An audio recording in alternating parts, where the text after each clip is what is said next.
how to create a subscript and superscript in Canva.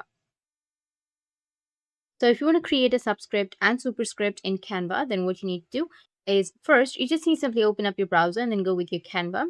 Once you're on your Canva, now if you want to create a subscript or a superscript, then let me tell you that it's not available in Canva, but I'll just simply give you an alternative. What you can do is press T on your keyboard and you will get this kind of interface.